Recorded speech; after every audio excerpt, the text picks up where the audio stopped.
Updating you on today's top story, Mayor-elect Mamdani back in his home neighborhood in Queens this morning for his first event since last night's decisive and historic win. He announced the 4 co-chairs of his transition team. All of them are women and each has extensive experience in city government. Moving forward, Mamdani said he will honor his promise to create a hardworking and inclusive administration. I am willing to consider anyone to work in my city hall so long as they are committed to working for my administration and to delivering on an agenda to lower costs for New Yorkers in the most expensive city of the United States. Mamdani, like he did in his campaign, often spoke about affordability this morning. In his address about the new era of government, he also repeated his pledge to retain Police Commissioner Jessica Tisch if she is so inclined. The New York City race, of course, just one of several across the country that went to the Democrats. ABC News' Aaron Katersky joining us live from Flushing, Queens with a national look at election night. Aaron. It was certainly clear, wasn't it, Dave? Voters were sending a message that they wanted to elect leaders who promised change to those who could not afford to live. And some of that change ended up being historic.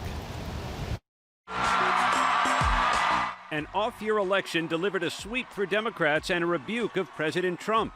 Donald Trump, since I know you're watching, I have 4 words for you. Turn the volume up.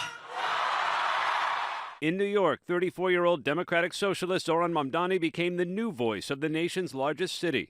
Tonight we have spoken in a clear voice. Hope is alive. Mamdani is going to become the city's first Muslim mayor and its youngest in a century. He told GMA he can deliver on an ambitious, progressive agenda to include free child care, a rent freeze, and free buses.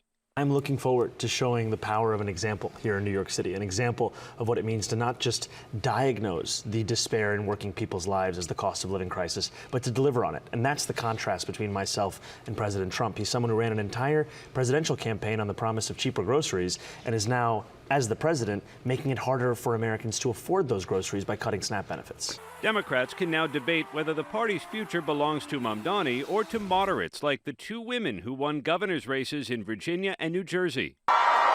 Mikey Sherrill becomes governor-elect of New Jersey after a commanding victory over Trump-backed Republican Jack Ciattarelli. She told GMA she never lost focus on economic disparity and discontent with the president's agenda. We've seen just an incredible, I think, group of people coming together in New Jersey around those key issues. Democrat Abigail Spanberger flipped control of Virginia and will make history as the first female governor in a state with a sizable population of federal workers suffering through the shutdown. We sent a message that voters want someone who is responsive to their needs, to their priorities, to their concerns. And certainly, since the earliest days that I have been campaigning, I have heard all across the Commonwealth about the impact of rising costs in healthcare, housing, and energy. And in California, voters changed the state's congressional map to heavily favor Democrats, countering Republican redistricting in Texas and other states, as the focus now turns to next year's midterm elections and control of Congress. And how the Democratic Party tries to take on the Trump agenda in the midterms may be informed by what we saw out of the exit polls from Virginia, from New Jersey, and right here in New York City. In all 3 places where there were these key races, the economy, finances, taxes, affordability, those were the top issues by far. Even crime in New York City, guys, was a significantly less important issue to voters than their simple cost of living. It was the relentless focus of Aaron Mamdani, and he rode it all the way to his historic victory.